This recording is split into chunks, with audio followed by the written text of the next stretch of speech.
اس عزم کے ساتھ ایک ایک ساتھی، چاہے وہ اوورسیز میں موجود ہو چاہے وہ گراؤنڈ پہ موجود ہو، ایک ایک ساتھی پر عزم ہے. ان کے باپ بھی ہمیں نہیں ڈرا سکتا.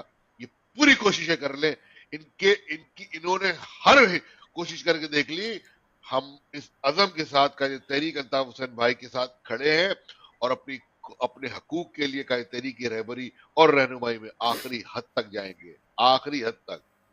اس اشعار کے ساتھ کہ آج بھی لگی ہے منزلوں پہ نظر اور دل میں رکھتے ہیں عزم سفر آج بھی، دل میں رکھتے ہیں عزم سفر آج بھی، اور دل شکستہ نہ سمجھے زمانہ ہمیں، اپنی ہمت سینہ سفر آج بھی. والسلام. جی الطاف صدا جی.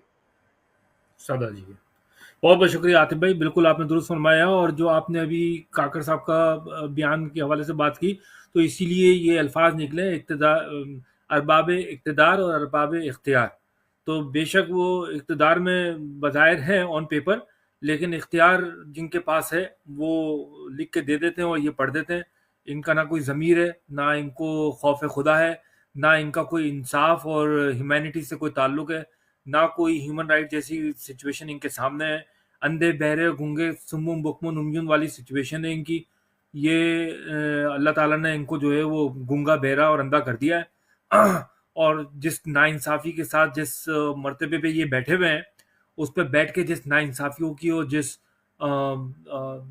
جن غلامی کی اور جن ناانصافیوں کی باتیں یہ کر رہے ہیں، دیکھ لیے گا بہت جلد ہوا کا جب رخ بدلے گا. اور ہم نے دیکھا ہے، بہت زیادہ دور کی بات نہیں. ابھی آپ دیکھ لیں، ضیاء کو صدر سے کہنے سے منع کر دیا قاضی فائز عیسیٰ نے کہ اس کا صدر نہ کہیں. کوئی بہت دور کی بات نہیں ہے، یہ سب ہمارے سامنے ہی ہو رہا ہے.